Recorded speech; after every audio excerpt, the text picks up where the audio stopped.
Hola a todos y bienvenidos, esto es Cyber Hill Security, mi nombre es Mario y hoy vamos a tener una pequeña charla, intentaré que sea lo más breve y concisa posible, que va a configurar una suerte de roadmap o de guía, de camino posible o tentativo a seguir para aquellos que se quieren iniciar en la ciberseguridad o que están dentro ya del camino pero tienen dudas sobre qué elegir, sobre qué especialidad, sobre cuáles son los conocimientos. En fin, vamos a tratar de tocar todos los temas que son relevantes en este sentido, que refieran con certificaciones, etc. Entonces tenemos este pequeño sumario.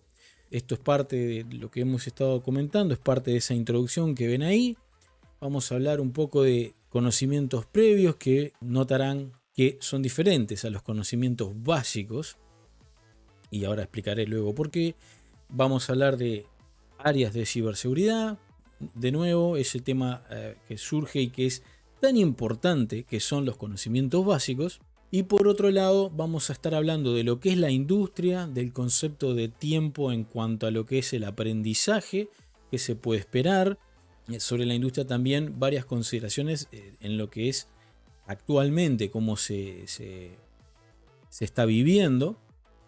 Vamos a hablar de lo que es esas industrias, las diferentes industrias en relación con ese mercado laboral, y ahí me voy a permitir tener unas consideraciones personales en el sentido de que pueda aportarles algo que les ayude a mejorar lo que es su presentación y algunos otros detallecitos que considero que son importantes. Vamos a hablar de lo que son la diferencia entre lo que es recursos gratis y de pago, lo mismo que certificaciones y certificados, que hay una tendencia ahí en cuanto a lo que es el aprendizaje y los métodos y todo, de que se plantean ciertos problemas a la hora de qué elegir, tanto en materia de certificaciones. No se entiende bien a veces cuál es la diferencia con un certificado y no se entiende tampoco el problema de estudiar con recursos gratis o con recursos de pago, si es que se lo puede llamar problema, más bien cuál es la diferencia, porque en esos dos puntos en particular, que vemos ahí al final, evidentemente hay un trade-off y es el tema tiempo y el tema costos. Eso es lógico y salta a la vista, sin embargo vamos a discutirlo y vamos a de alguna manera plantear las posibilidades que se nos ofrecen por delante. Conocimientos previos. Bien, acá lo que tenemos que entender que los conocimientos previos hacen a lo que es por lo menos estar familiarizado con los conocimientos de informática básicos y elementales que están a nivel operador. Van a ver seguidamente que no tiene que ver necesariamente con los conocimientos básicos, que son mucho más avanzados aunque no lo crean. Entonces, los conocimientos previos son importantes porque son la base. Estamos hablando de los cimientos para construir lo que posteriormente será nuestra carrera.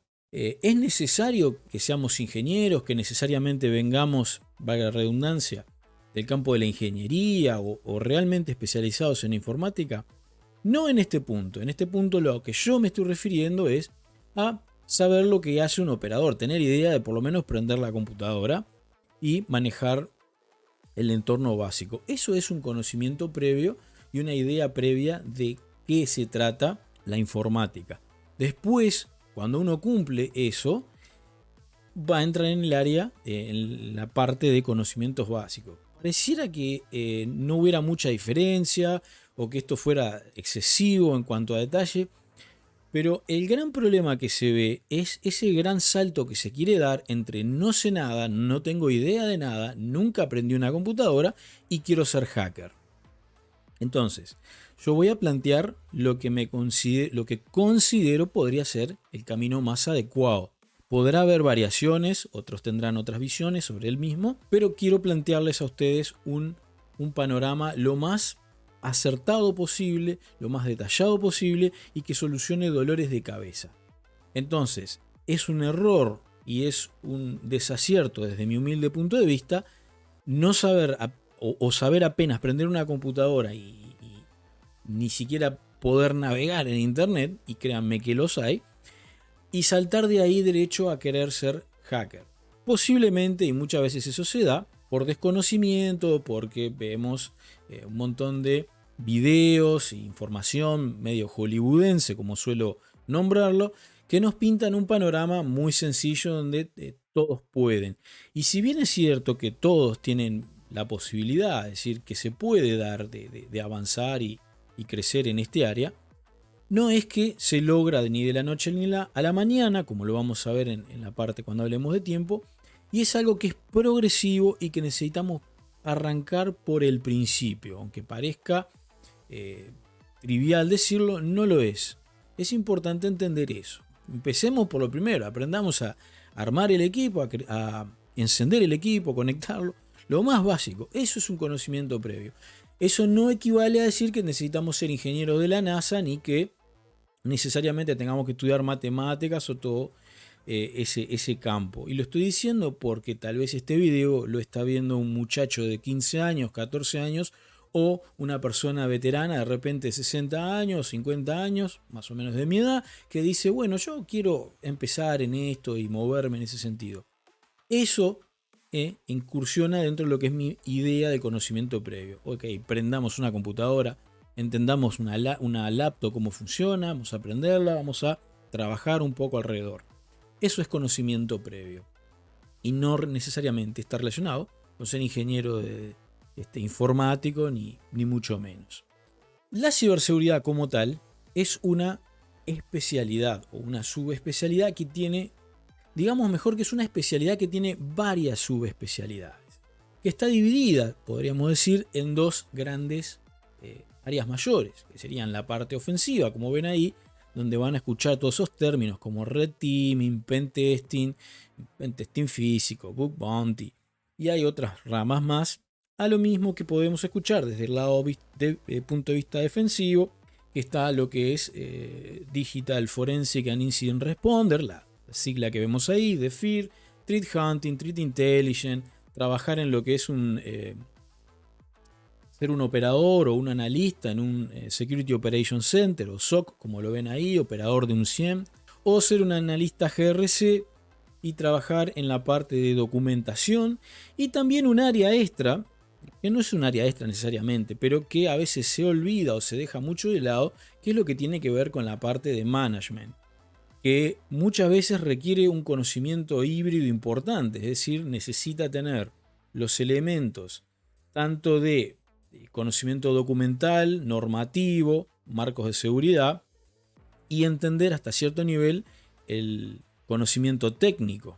Entonces es una formación importante también la que se debe tener en management. De lo contrario, puede haber managers que son buenos manejando personal, pero no tienen ni idea de la parte técnica, con lo cual se complica la parte comunicacional, digamos.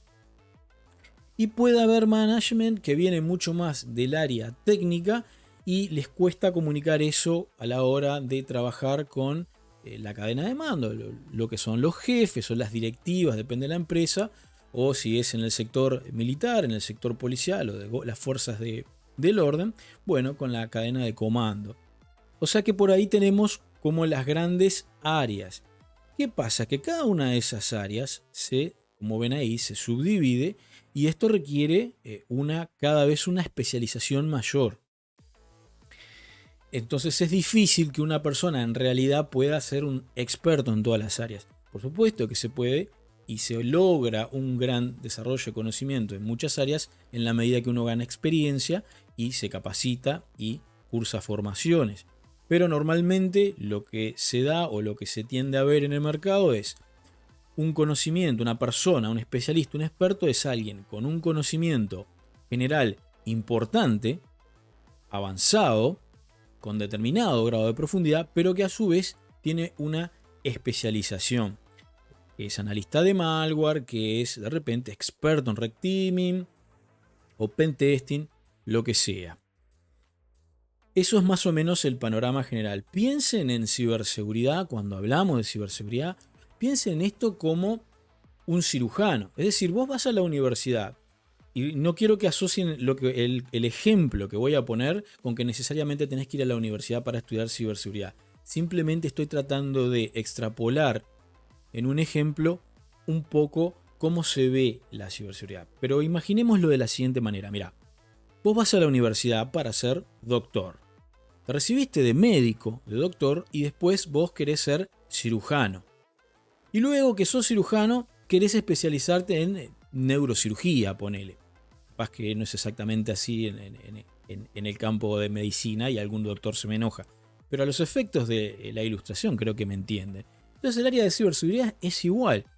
Primero tenés que tener unos conocimientos previos de la parte informática. Luego te especializás en ciberseguridad. La ciberseguridad es una especialización, es un campo avanzado.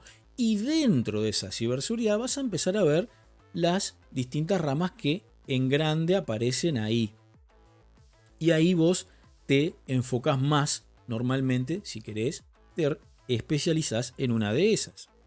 Ahí tenemos un panorama. Esto es una lista que sale de SANS.org, que es uno de los institutos de formación en materia de ciberseguridad más grandes y conocidos, también de los más caros que hay en el mundo, sino que el más caro. Cada curso de SANS está en el entorno de 8.000, de entre 7.000 y 8.000 dólares por un solo curso, que usualmente tienen una duración de una semana y te dan un certificado. Sin duda que son buenos y que son de calidad, pero bueno, son costosos y normalmente son pagos por empresas. Pero lo importante de esto es que miren, ahí tienen un top 20, digamos, de lo que son las posiciones de trabajo o los roles dentro de ciberseguridad más codiciados o que hoy en día están más en boga, como digamos. Entonces vemos que ahí tenemos Threat Hunting, Red Teaming, Forensic, Purple Teamer, Blue Teamer, y cada código de esos de color tiene una interpretación que no es tan relevante en este momento, pero como ven, hay un montón de subespecialidades dentro todo del área de ciberseguridad. Imagínense que no se puede ser un experto en todo eso, por más que sí se puedan tener muchos conocimientos, porque como está de moda decir ahora, hay mucho conocimiento transversal, es decir, mucho conocimiento cruzado, podríamos verlo de esa manera. Entonces, muchas cosas que aprendo en pentesting, lógicamente me sirven en la parte de DEFIR, y entendiendo la parte defensiva, también puedo colaborar en el área ofensiva. Entonces, es una relación de ida y vuelta.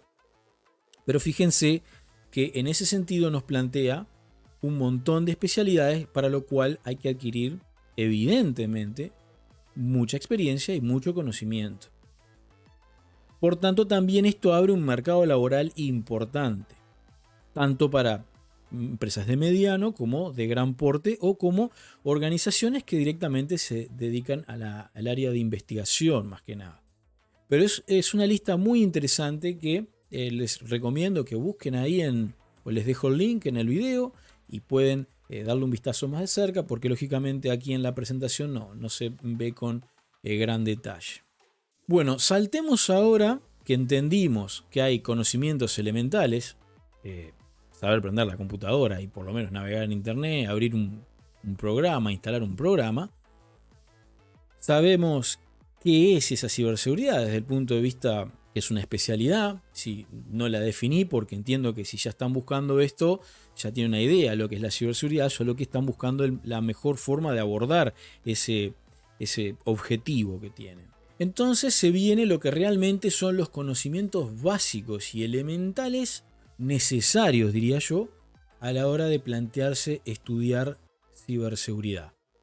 Sin esto, sin hacer una incursión en esto que vamos a ver acá, van a enfrentar muchos problemas, van a enfrentar mucho más desafíos que aquel que de alguna manera arranca por el principio, vale la redundancia. Y piénsenlo esto como si estuvieran construyendo una casa. Si vos construís una casa sobre el barro, y probablemente se te derrumbe o se te empiece a rajar una pared o a mover el techo, o se te hunde el baño. Entonces, ¿qué necesitas para tener una casa estable, firme y que te permita vivir cómodamente? Bueno, necesitas buenos cimientos, buenas paredes, un buen techo que te cubra, una buena entrada para que puedas también tener tu seguridad ahí. Bueno, esto igual se aplica en este caso para el estudio de ciberseguridad. Para lo cual vas a tener que tener conocimientos de los que se detallan en la presentación.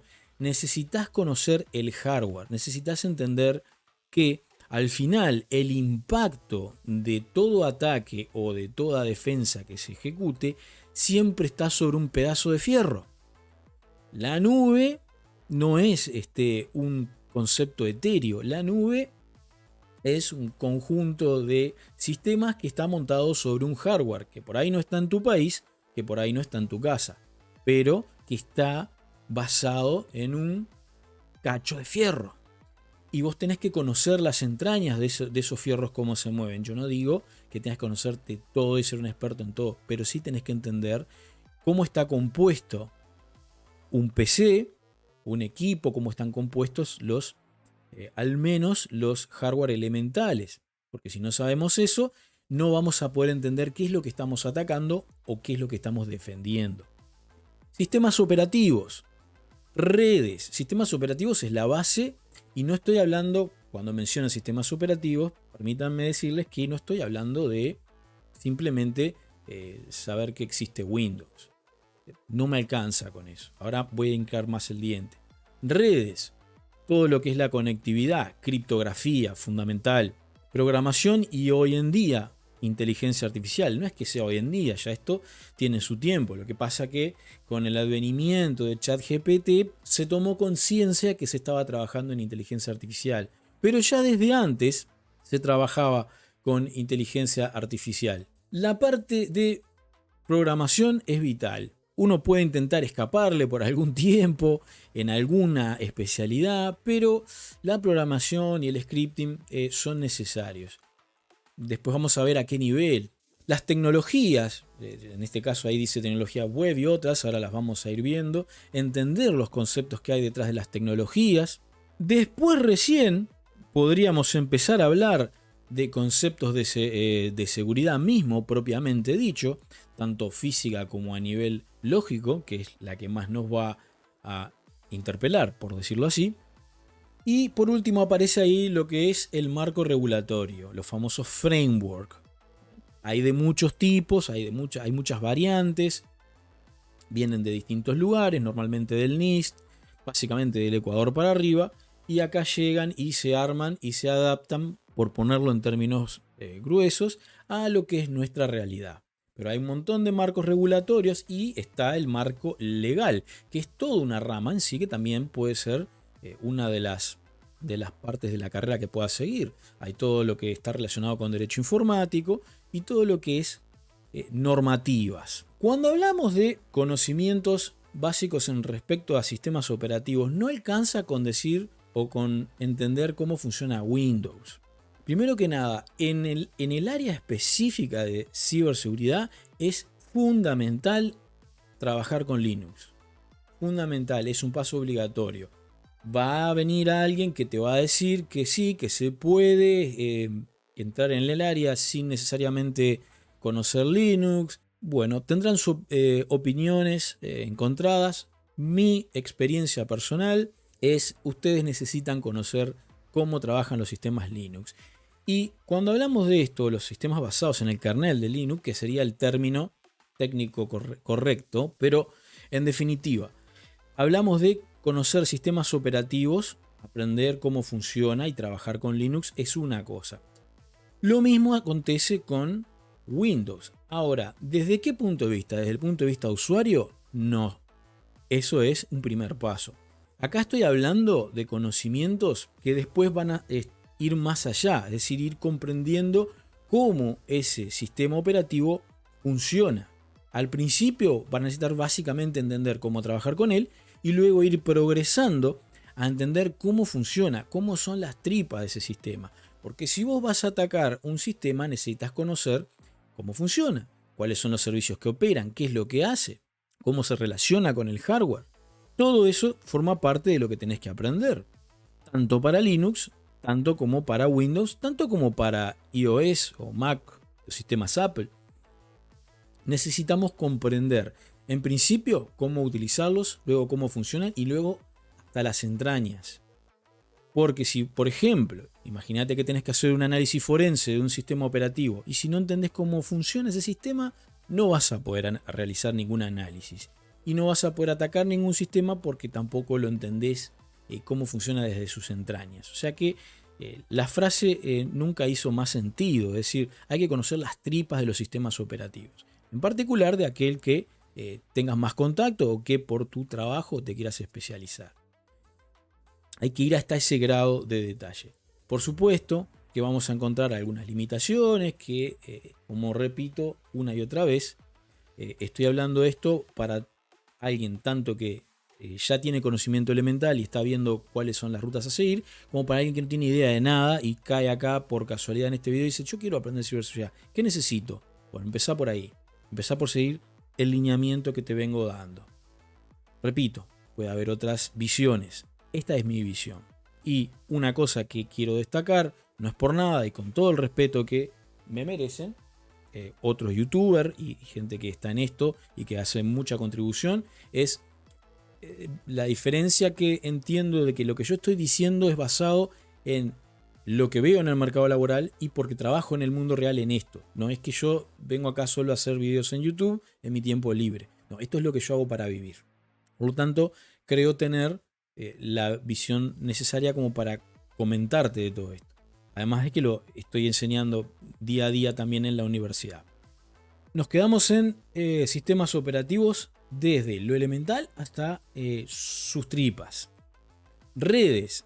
Necesitas conocer a cabalidad las redes.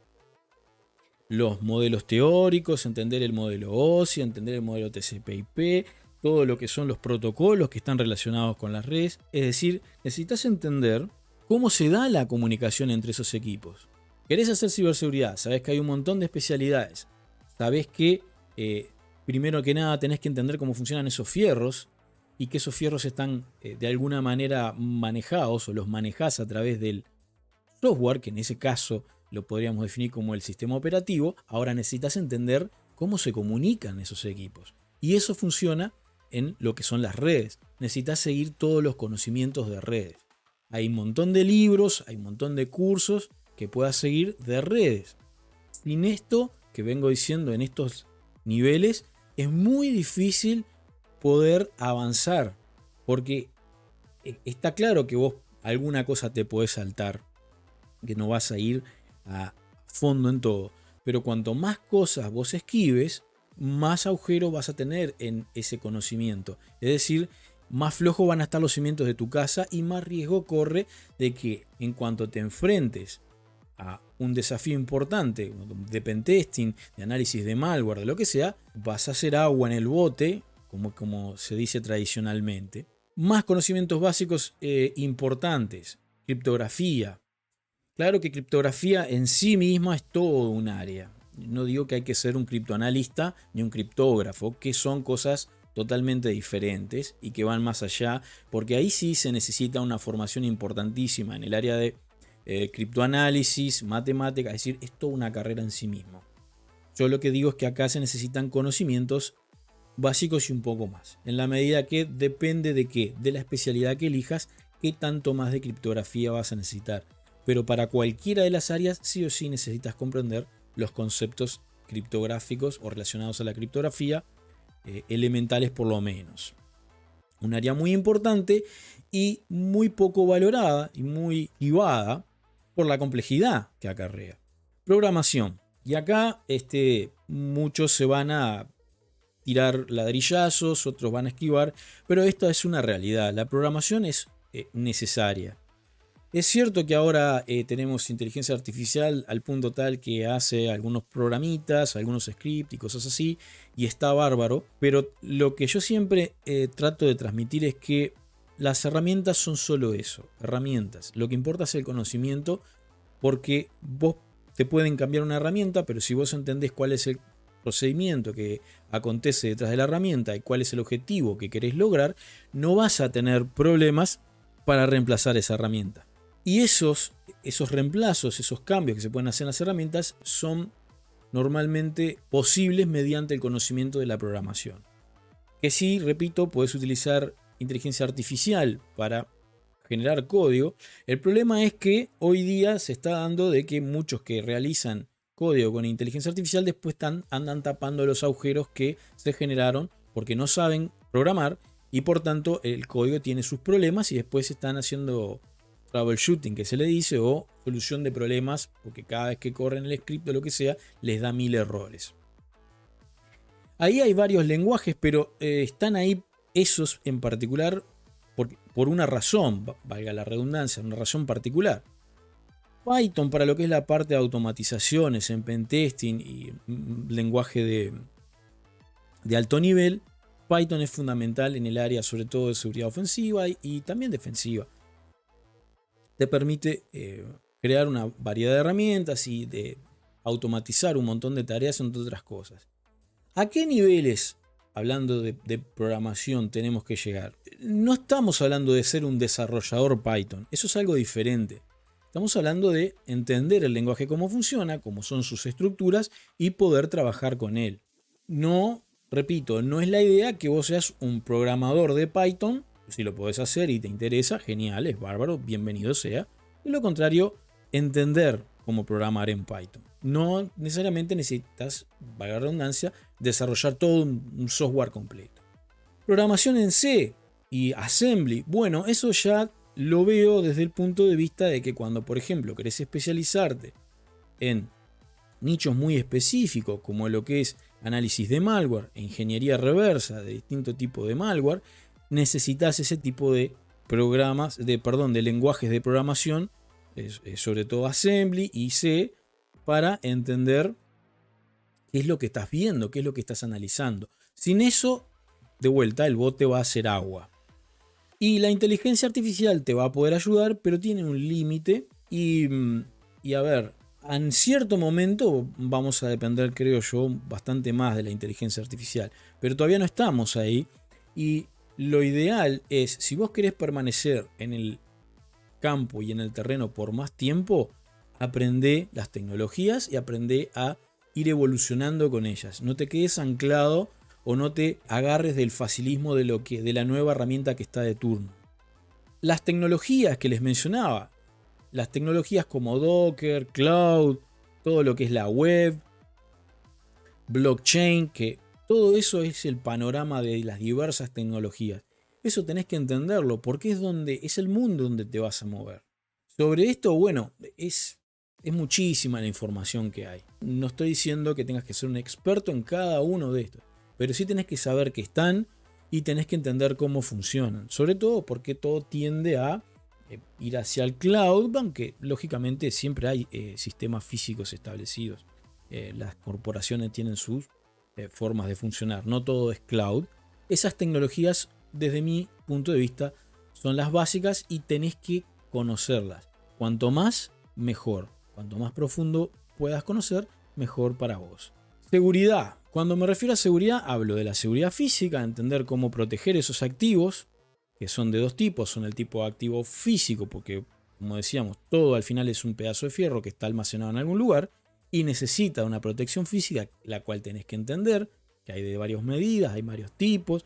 Y después la seguridad que entra en el terreno de lo digital o lo virtual, que es la parte de ciberseguridad como tal. Y ahí vienen varios conceptos que están directamente relacionados a la seguridad. Lo anterior que vimos son elementos que no necesariamente están refiriendo a seguridad, sino a funcionamiento. Ahora, cuando digo seguridad, hablo de orientarse hacia la ciberseguridad como tal. Bueno, ahí entra el conocimiento sobre pentesting, sobre forense, todas esas áreas. Ahí arranca primero los conocimientos básicos, es decir, cuáles son las formas de proteger los activos, cuáles son los activos, cómo se protegen, lo elemental, y de ahí vas construyendo, ¿sí?, los modelos de defensa que hay, Zero Trust, defensa en capas, bueno, todos los que van a ver y que hay distintos modelos que están basados en esos frameworks que hablé al principio, esos marcos regulatorios, e ir construyendo sobre eso. Eso es lo elemental. Entonces acá vinimos construyendo una ruta donde todo esto empieza a sumar. ¿Quiere decir esto que tenés que hacerlo una cosa a la vez y que no podés construir. Esto no es un procedimiento necesariamente lineal. Todo esto lo podés ir haciendo en bloques y vinculando una cosa con otra. Después vienen esos marcos regulatorios que yo mencionaba, y ahí vas a encontrar de todo y están bárbaros, sobre todo los del NIST, el Instituto Internacional de Normas y Estándares de Tecnología, que está en Estados Unidos, que es el que más de este tipo de documentos saca. Ahí vos podés leerlos y de hecho extraer un montón de información, y el plan del marco de ciberseguridad regulatorio, por ejemplo, en Uruguay está basado en una modificación del NIST y otros más. Están las normas ISO, en fin, todo ese marco normativo que anda ahí en la vuelta es lo que tenés que ir leyendo e entendiendo para qué está, qué son, qué hacen. Por ahí querés hacer GRC, por ahí querés ir más derecho a la parte de planificación y documentación, y bueno, te vas a tener que familiarizar aún más con estos términos. Antes de hablar definitivamente de lo que es la industria, los sectores que hay que entender que difieren y por lo tanto te van a requerir distintas especializaciones, quiero volver a recalcar el tema de que no necesariamente vos vas a estudiar todo lineal. Bueno, podés hacerlo, pero no necesariamente tiene que ser así. Bueno, mes 1 o año 1 solo hardware, mes 2, año 2 solo sistemas operativos. No, es algo que vos vas construyendo, vas leyendo, vas trabajando, ¿sí? Y vas repartiéndote el tiempo, del cual ahora vamos a hablar, para ir construyendo esa base sólida de conocimiento. Hay que entender, ahora viniendo a la parte de esta diapositiva, que los conocimientos que vos vas a requerir a su vez van a estar asociados a una industria o sector. No es lo mismo el campo de la medicina y las aplicaciones y las tecnologías y el conocimiento para especializarte en ese área que el área de ciberdefensa, donde vas a tener que proteger infraestructuras críticas, o el área de los servicios industriales, o el área del sector financiero económico. Cada una de ellas va a experimentar distinto tipo de amenazas que se enfrentan de formas diferentes. Y eso va requiriendo conocimientos cada vez más especializados. Entonces, en la medida que vos vas construyendo más y más conocimiento, te vas a ir familiarizando más, y de repente te toca decantarte por un sector o terminas trabajando en un sector específico. Tiempo. Siempre se plantea esa pregunta de, bueno, ¿y cuánto tiempo toma? Y bueno, acá no hay una respuesta fija, porque para cada persona, primero los tiempos de la vida, que cada uno tiene su vida personal y tiene que administrar esos tiempos de la forma que pueda. Por otro lado, cada uno tiene una forma de enfrentar la curva de aprendizaje, que en la medida en que uno se adentra en los temas se complica más y por lo tanto requiere de más tiempo y de más empeño. Bueno, eso cada uno lo tiene que manejar a su conveniencia. Yo diría que para estar en un punto en el que uno dice tener cierto grado de confianza, lleva un tiempo de por lo menos entre 3 y 5 años. Si alguno va, no, pero es demasiado, o es muy poco. Bueno, sobre eso habrá visiones encontradas. Desde mi punto de vista, para aprender y estar en un punto en el que se entiende qué es lo que uno está haciendo, y sobre todo, si sigue los lineamientos que vengo explicando, te va a tomar al menos entre 3 y 5 años. Por lo tanto, ¿con esto qué quiero decir?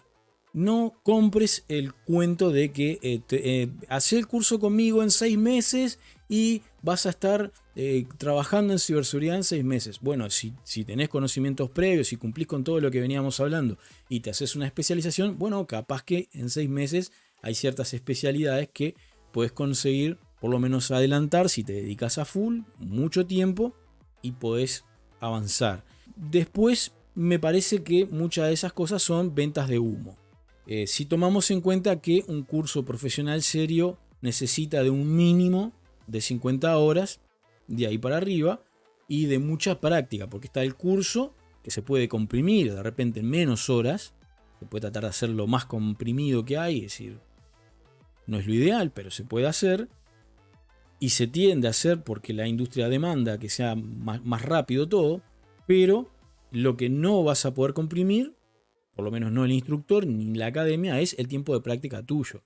Vos tenés que dedicarle tiempo. El gran problema de muchos es que, bueno, ven videos y está todo bárbaro, pero no practican nada y por lo tanto no quedan esos conocimientos asentados. Es necesario llevarlos a la práctica. Hay cursos que duran 1 año, 6 meses, bárbaro, está bien, pero yo estoy hablando de no un curso necesariamente, sino una formación integral donde vos te desarrollás de cero en adelante.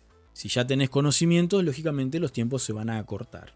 Y vos ya conocés de hardware, redes, tenés idea del sistema operativo, sabés programar, todo eso, bueno, lógicamente que vas a ir mucho más rápido y de repente en 1 o 2 años estás a un muy buen nivel. Pero bueno, ¿cuánto tiempo en realidad te tomó? Sería sumar esos 2 años de especialización con todo lo otro que tenías en el background que te debe haber tomado su buen tiempo.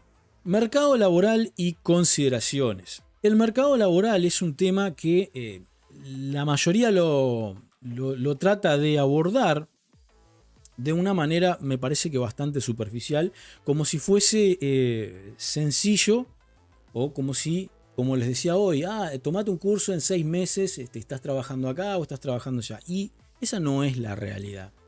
Sobre todo porque hoy día hay un montón de procesos de entrevista que toman tiempo y de repente haces todo el proceso y no quedás en la empresa y tenés que volver a pasar por nuevamente otro proceso. Y bueno, eso todo te va llevando un tiempo, así que no es tan sencillo ingresar al mercado laboral, pero sí hay muchos puestos de trabajo, lo cual pareciera que es un poco contradictorio. El gran tema, que ahora lo vamos a hablar también dentro de las consideraciones, es el grado de experiencia y de conocimiento real de muchos de los que se postulan. Y lo he visto porque he tenido que hacer entrevistas laborales y entrevistar a personas y de repente van a ver que, o les voy a explicar, que tienen muchos diplomas, pero en realidad no saben nada o saben muy poco porque no ahondaron, se quedaron con el curso o porque simplemente hicieron el curso, pero en realidad digamos que pasaron por el curso, pero el curso no pasó por ellos. Entonces hay que entender también en este sentido que las distintas empresas, sobre todo de mediano y gran porte, tienen procesos de entrevistas para contratación, lo cual implica que vos vas a estar mandando un montón de currículum vitae, antes de probablemente ser contratado por primera vez. Lo que trato de decir es, no se compren el discurso de que, bueno, hice este curso y ya mañana tengo trabajo. Sin duda que cada curso, cada capacitación bien ejecutada y bien realizada y bien aprendida te va a poner un paso por delante y te va a facilitar. No así, no va a garantizar que vos tengas necesariamente trabajo. Es difícil y eso sí, una vez que uno entra en el mercado, empieza a tomar contactos y ahí sí es relativamente más sencillo transicionar de un puesto a otro. Acá están lo que yo voy a llamar consideraciones y alguno puede decir, pero estás prejuzgando o es un preconcepto o esto o lo otro. La intención no es, por algo está tapada la cara de la persona, no es no pretendo disminuir a la persona, no pretendo ridiculizar ni mucho menos. Este es el problema que hay en el mercado y que a veces no se entiende y que en ese sentido que el zapato se lo pone quien le cabe, pero la realidad es que si vos, por ejemplo, este post lo extraje de LinkedIn donde alguien ponía con todo el conocimiento que tengo básicamente y no logro que me contraten. Pero también entendamos otra cosa, la forma, fíjense la forma en la que presenta su perfil. Si esto es lo que vos me vas a mostrar y yo te tengo que contratar, pues tenemos un problema, porque a mí lo que me da a entender es que hay un cierto grado de desidia y que por otro lado sos un acumulador de cartones. A mí, en principio, los cartones lo que me dicen es que, los certificados, digamos, se le dice cartones acá en el Río de la Plata, el certificado lo que me dice es, vos estudiaste y pasaste por un proceso y lo aprobaste. Pero todavía eso no me dice qué conocimiento real tenés. Necesito, en cierta manera, evaluarlo, lo cual se hace mediante una entrevista técnica que se le conoce. No es lo único que voy a evaluar. También voy a evaluar la formalidad con la que te presentás. Y si esa es tu formalidad, si me vas a tirar arriba de la cama todos los diplomas arrugados, con el peine allá atrás y todo así, porque eso me está hablando del valor que vos le diste a ese conocimiento por el que pasaste. Entonces después, si ponemos esto online, pues claro, va a ser muy difícil que encontremos que el mercado laboral nos quiera abrir las puertas. Y esto más que nada va para a veces gente joven que se frustra porque no lo llaman a la primera o no lo contratan en la primera entrevista. Y te digo que todos pasamos por eso. Si vos estás en ese lugar, no te estreses. Todos pasamos por eso. Mandamos cientos de currículum, a veces miles, para que apareciera el primer llamado. Entonces, si estás en eso, no te estreses. Y no es cierto necesariamente que todos tienen que tener contactos. Ciertamente ayuda, indudablemente ayuda que tengas un contacto con quien comunicarte y poder acceder a una entrevista. Pero no necesariamente es una impresión que debas tener, una impresión final de que si no conozco a nadie nunca voy a trabajar. No, no es cierto. Y si te vas a enfrentar a este mercado laboral y si vas a construir tu currículum, tu resumen, como se le dice, bueno, sé prolijo, presentate, da todo lo máximo de ti para que seas considerado. Y después, bueno, el resto vas a tener que pasar probablemente por muchas entrevistas antes de conseguir, o tal vez no. Pero repito, si ustedes observan esta imagen, acá lo que me da a mí a entender, yo como reclutador miro así, si ya se me va a presentar una persona con todos los diplomas tirados, arrugados, ahí en la cama, un poco más que sin remera, bueno, como que no da la impresión de confianza de querer contratar, que no voy a querer contratarlo. Y los cartones, repito, no me dicen nada, lo único que me dice es que los aprobaste, pero necesitamos ver un poco más allá de eso. Eso para darle un poco de una especie de mano o abrazo al proceso de contratación de personal o a los cazadores de talento, que ciertamente cada vez es más tedioso pasar por cientos de entrevistas, pero que también tienen sus requisitos que cumplir. Entonces creo que acá todos tenemos que ponernos en el lugar y tratar de hacer dentro de cada uno, dentro de nuestros lugares, lo que mejor podamos. Repito, esto no es para darle palo a esta persona, pero es el ejemplo que me rompió los ojos en LinkedIn. Espero que se haya entendido el buen espíritu de lo que estoy tratando de decir. Den lo máximo y el conocimiento se va a notar cuando se lo pregunten, no solamente con tener 50.000 certificaciones, de las cuales ahora vamos a ir hablando. Vamos también a comentar esto, miren, el tema de los recursos de pago versus lo gratuito. Entonces va uno a una academia y toma un curso, paga y dice, pero esto es lo mismo que vi en tal lado, que vi en tal otro. Y viene otro y te dice, no, pero eso lo puedes conseguir todo gratis. Claro que todo el conocimiento que hay acá disponible es gratis, o por lo menos la gran mayoría. ¿Qué es lo que estamos entonces pagando o por qué yo debería pagar versus por qué debería hacerlo gratis? La razón por la que se paga primero es porque asumís que la persona que te está enseñando es un profesional que se dedica a enseñar y que además vive de eso, es decir, trabaja en la vida real, que es, por ejemplo, mi caso, es decir, yo no armo cursos solo para armar el curso y aprendí el curso. Y hago eso en la vida real y como consecuencia se genera una experiencia que es la que transmito en los cursos.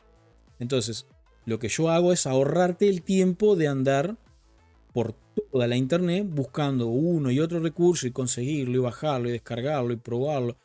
Entonces, la persona, por lo menos en mi caso es lo que traigo al mercado, mi valor, mi aporte, te lo doy organizado en una forma coherente, en los tiempos más reducidos para que puedas saltarte que todo el problema y toda la investigación que lleva el hacerlo gratuito. Sí, claro, vos podés aprender todo gratuito. De hecho, acá en el canal tengo un montón de videos y van a seguir habiendo videos para quien no puede costear los cursos o no puede pagarse un curso de SANS de $8.000 y bueno, ok, tenés cursos gratuitos.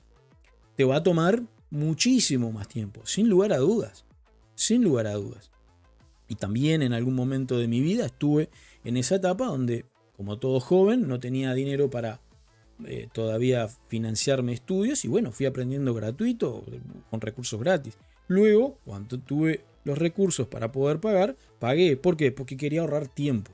La idea detrás de pagar es, bueno, acceder a recursos, primero de calidad, bien organizados, por una persona profesional, a quien además plantearle dudas si en el caso que las tengas, y que me ahorre el tiempo y el trabajo de andar tratando de recabar por todos los rincones de la internet cualquier conocimiento, que además, por más gratuito que sea, tiene la peculiaridad de que muchas veces está mal o es erróneo y vos no tenés cómo saberlo. ¿Por qué?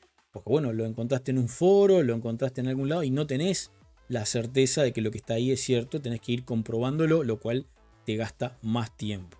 Y eso es lo que te ahorran los recursos de pago y los profesionales que te enseñan como tal. Ahí ven que hay un montón de plataformas como Hack the Box, Try Hack Me, que son los Cyber Ranges. De Tritchen voy a poner acá dentro de poco un video, y uno de los libros que es de Mario Garrasoto, uno de los mejores libros de ciberinteligencia de las amenazas.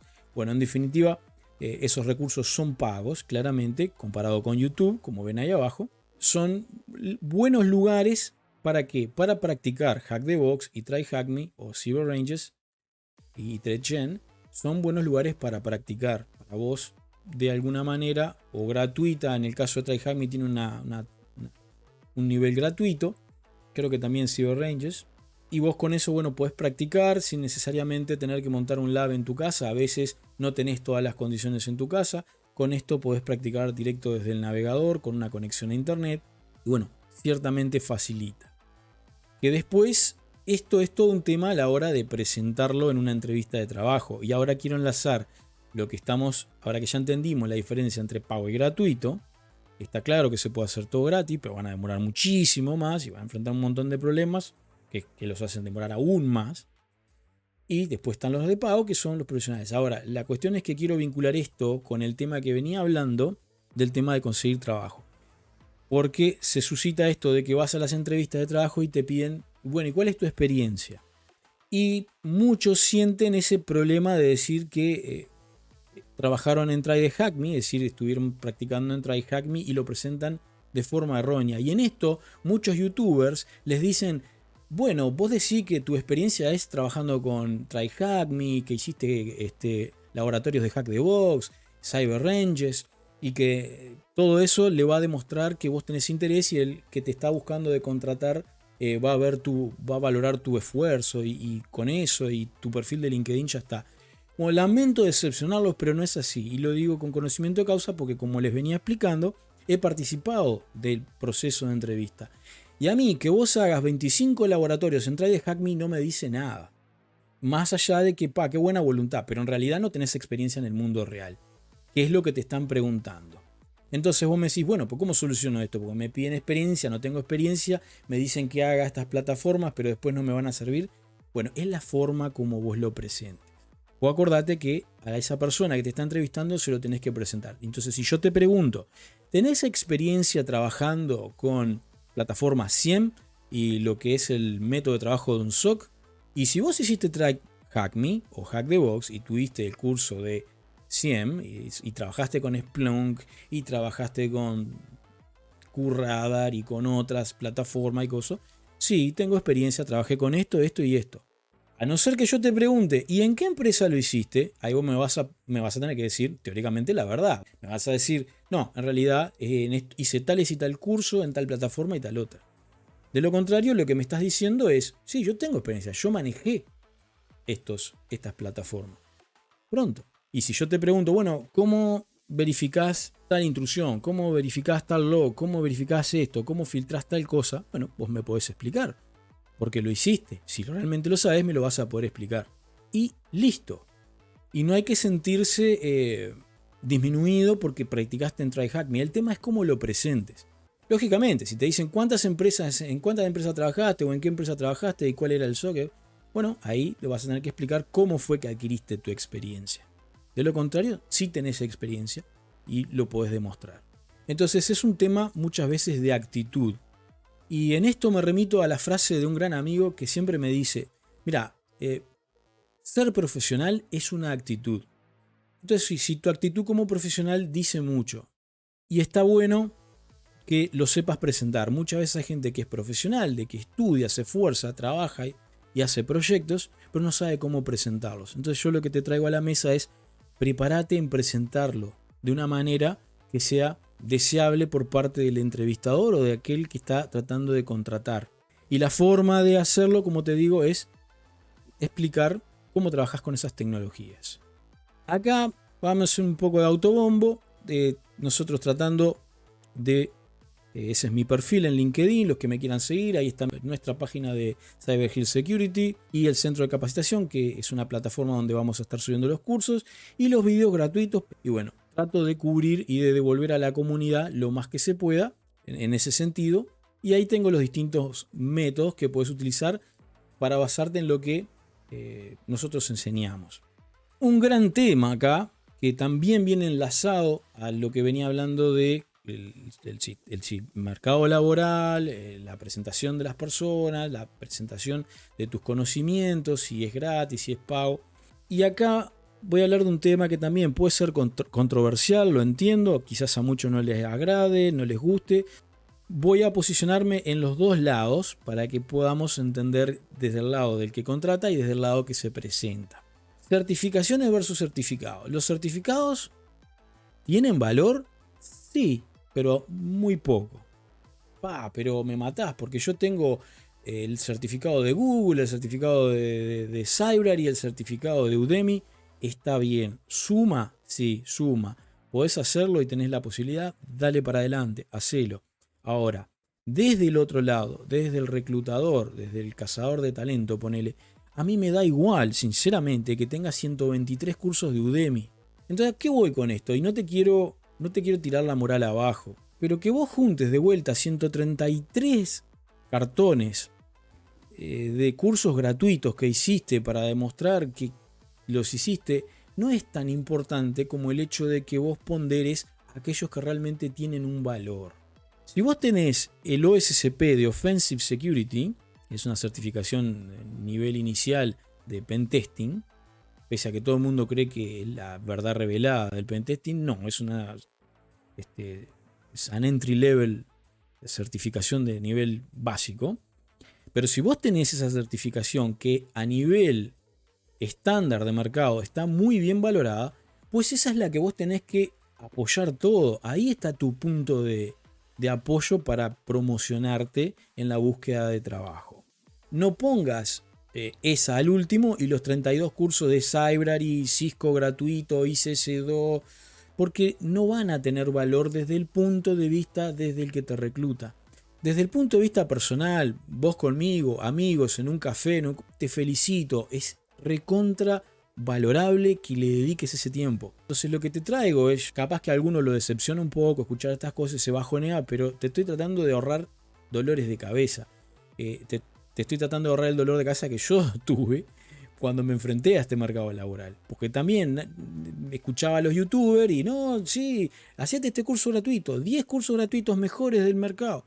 Y te pasás haciendo cursos que el reclutador no les da valor más allá de decir, qué bueno, se puso las pilas y está estudiando. Pero es eso nada más. Ahora, si vos le decís, no, yo tengo el Sec Plus o tengo el Offensive Security, hacete fuerte con eso, presentalo. No lo tenés. ¿Qué pasa si no los tenés? Ok, no tengo esas certificaciones. Solo tengo certificados. Bueno, presentá los más relevantes. Si ponete que yo soy el entrevistador, no me muestres 100 cursos porque no tengo tiempo ni me interesa verlos todos. ¿Qué te estás presentando? ¿Para analista de SOC? ¿Para analista de malware? Presentame los que son relevantes en eso.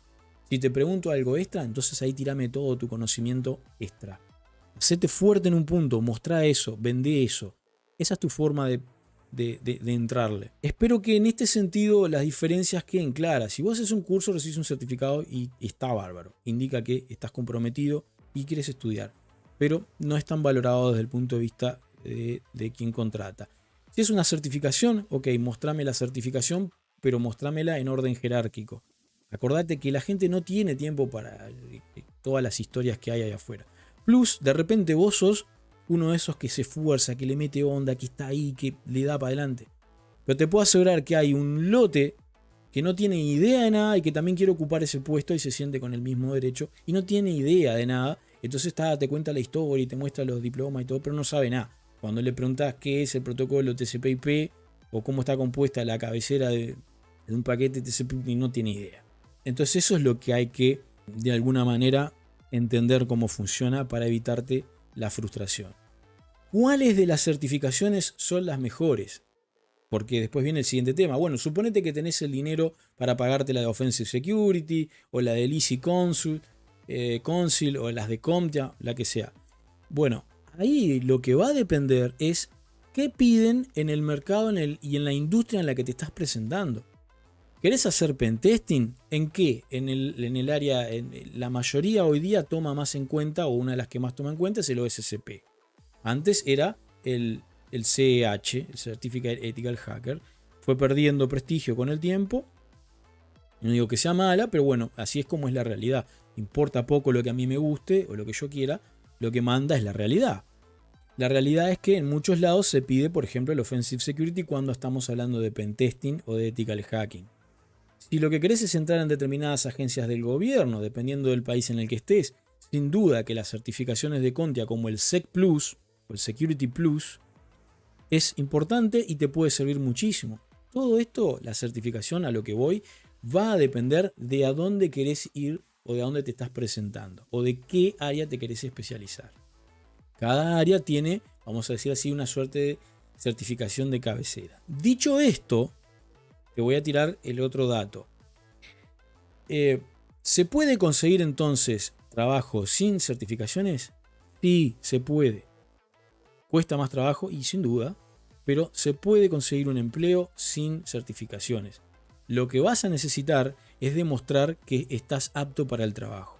Y ahí entra mucho cómo te presentes a la entrevista, las actitudes y cómo presentes lo que sabes.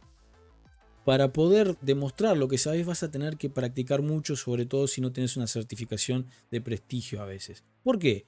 Porque si vos te presentas al OSCP, vos vas a tener que pasar por un proceso riguroso de examinación, lo mismo que para el Sec Plus, lo mismo que por lo menos para el CH y certificaciones Cisco. Necesitas pasar por un proceso que es bastante riguroso. Hay otras más, el ESPT, qué sé yo, hay un lote ahí en la vuelta que también tienen ciertas medidas y te dan entornos manos a la obra, que se le dice, o hands-on, orientados a la práctica real. Y bueno, entonces eso hace que ya cuando vos tenés una certificación de esa, le dice al empleador, ok, esta persona tiene un nivel porque no cualquiera puede pasarlo así nomás. O por lo menos esa es la teoría detrás de la entrevista. Entonces si vos no tenés eso, que a ellos les garantiza que si tenés el OSCP sabés sobre pentesting, lo básico, tenés que poder demostrarlo de otra manera. Y por eso también existen las entrevistas técnicas.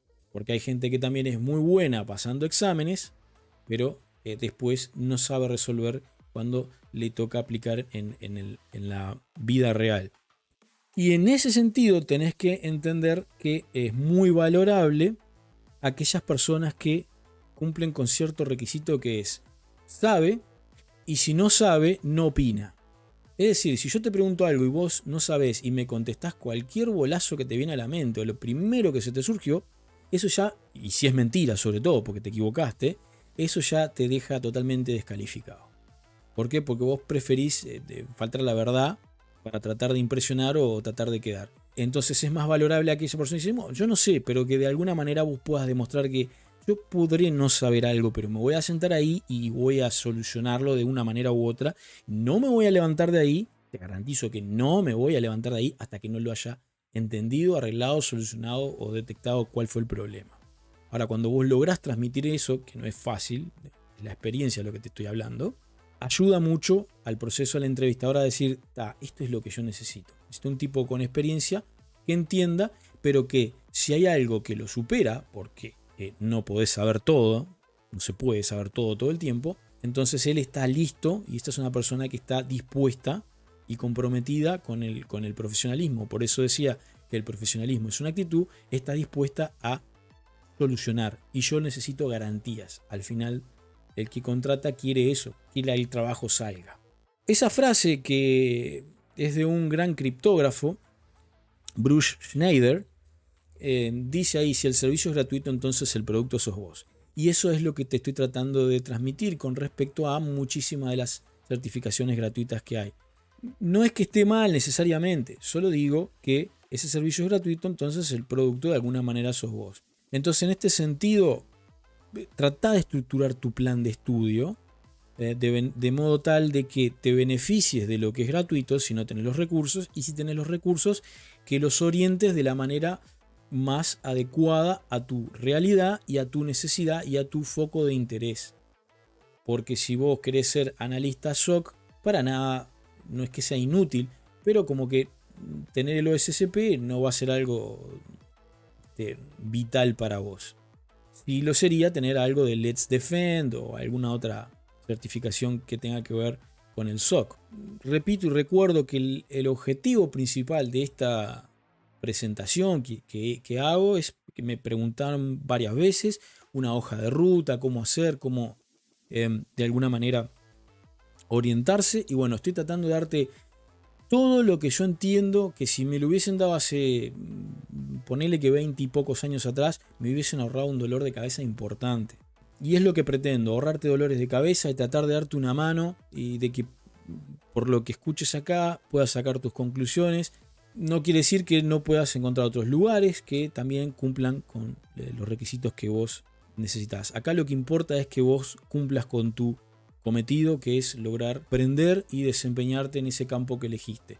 Igual todo esto, si por ejemplo para vos es un hobby, si por ejemplo es algo que solo querés hacer por aprender, también todo esto te va a servir, podés omitir la parte del trabajo y te va a venir bien para comprender igual y desempeñarte en el área de ciberseguridad.